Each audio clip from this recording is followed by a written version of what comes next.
আসসালামু আলাইকুম। আশা করি সবাই ভালো আছেন। সরকারি চাকরি মানে যেন আলাউদ্দিনের চেরাগ হাতে পাওয়া।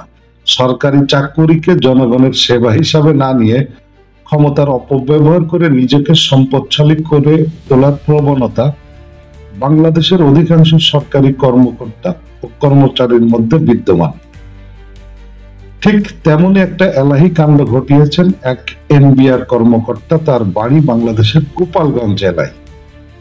চাকুরি জীবনে তিনি মাত্র আয় করেছেন ৮০ লক্ষ টাকা। আর এই যে তার গোপালগঞ্জ, এই পরিচয় দেখিয়ে ওই কর্মকর্তা বাগিয়েছেন ১২ কোটি টাকার ফ্ল্যাট ও দামি একাধিক গাড়ি। তার নাম শাহ মোহাম্মদ মারুফ। তিনি এনবিআর এর যুগ্ম কমিশনার হিসেবে কর্মরত। শাহ মোহাম্মদ মারুফের নামে বেনামে সম্পদ কেনার সুনির্দিষ্ট তথ্য উপাত্ত পাওয়া গেছে। ব্যাংকেও তার জমার আছে কোটি টাকা। ৮০,০০০ টাকা বেতনের সরকারি কর্মচারীর রাজধানীর বাড়িধারার কূটনৈতিক জনে ১২ কোটি টাকার ফ্ল্যাট কেনার খবর নিয়ে এনবিআর কর্মকর্তাদের মধ্যে চলছে নানা আলোচনা। এই কর্মকর্তা ঢাকা সহ দেশের বিভিন্ন স্থানে সম্পদ কিনেছেন। তার সম্পদের বিস্তারিত তথ্য সংগ্রহ করেছে কর গোয়েন্দারা।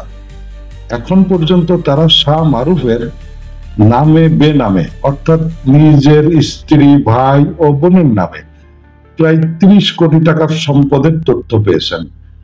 তবে মারুফের আয়কর যে নথি আছে, ওই নথিতে ৪,১,৬৫,০০০ টাকা সমমানের সম্পদ আছে। তার চাকরি ছাড়া আবার আয়ের অন্য কোনো উৎসাহ নাই। ৮০,০০০ টাকা বেতনের চাকরি করে একটা মানুষ এত টাকা আসলে কি কোথায় পেল, এটাই প্রশ্ন। প্রাপ্ত তথ্যের সূত্র ধরে সরেজমিনে জানা গেছে, বাড়িধারার কূটনৈতিক এলাকায় ১১ নম্বর সড়কে নজর করা অভিজাত ১০ তলা একটি ভবনের নাম বিটিআই উইন্ডফ্লাওয়ার। এই ভবনের ৭ তলায় পরিবার নিয়ে থাকেন শাহ মারুফ।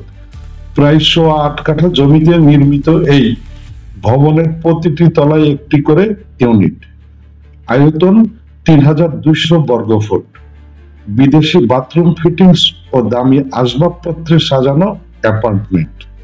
প্রত্যক্ষদর্শীদের একজন জানিয়েছেন, ভিতরে ঢুকলে যে কারো চোখ কপালে আটকে যাবে।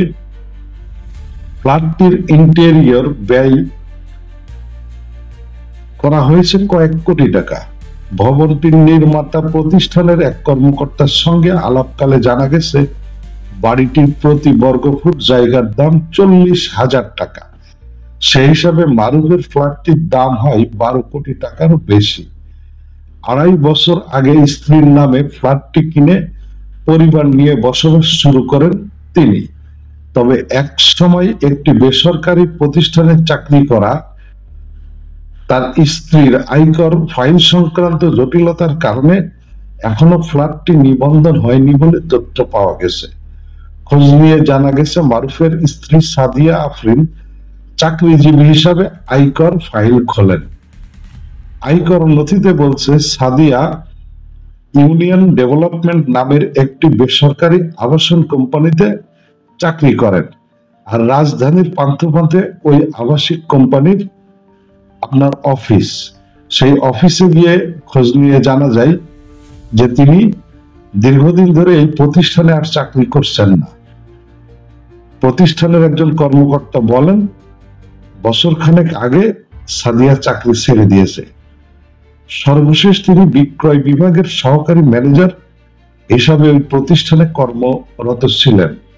বর্তমান কর্মহীন সাদিয়ার আয়কর নথিতে সম্পদ ১,৭৮,০০,০০০ টাকা, অর্থাৎ তার বৈধ আয়ের সঙ্গে ও ১২ কোটি টাকার ফ্ল্যাট কেনার তথ্য সংগতিপূর্ণ নয়। আবার পৈতৃক সূত্রে তার এই ফ্ল্যাট প্রাপ্তির কোনো তথ্য প্রমাণও এখন পর্যন্ত পাওয়া যায়নি। কর গোয়েন্দারা জানান, তদন্তে পূর্বাঞ্চলের রূপগঞ্জ অংশের গোলাপ মৌজায় মারুফ ও তার ২ ভাইয়ের নামে ১৫ কাঠা জমির তথ্য পাওয়া গেছে। এছাড়াও উত্তরার ১৫ নম্বর সেক্টরের ৩ নম্বর রোডের ১২ নম্বর প্লটটি মারুফের নিজের নামে, যার আয়তন ৩ কাঠা। আর নিকুঞ্জের 5 নম্বর রোডের 48 নম্বর প্লট তার বোনের নামে, সেটাও 3 কাঠা। স্বামী স্ত্রী দুজনের নামে আছে 2টি গাড়ি। স্ত্রীর গাড়িটির দাম 80 লক্ষ টাকা। এছাড়াও গোপালগঞ্জের কাশিয়ানীতে বিপুল সম্পদ গড়ার অভিযোগ রয়েছে শাহ মারুফের বিরুদ্ধে।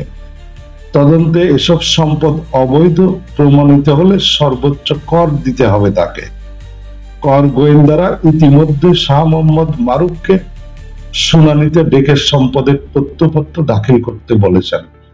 তবে পতিত ফ্যাসিস্ট সরকারের দোসর হিসেবে পরিচিত একজন অসৎ কর্মকর্তা এখনো কিভাবে যে এই গুরুত্বপূর্ণ একটা জায়গায় চাকরি করছে, এটা নিয়ে আসলে জনমনে নানা প্রশ্ন উঠেছে। তো আমরা চাই এই ঘটনাগুলোর আসলে সুষ্ঠু তদন্ত হোক, এবং সুষ্ঠু তদন্ত শেষে যদি উনি দোষী সাব্যস্ত হয় তাহলে অবশ্যই বিচার হোক।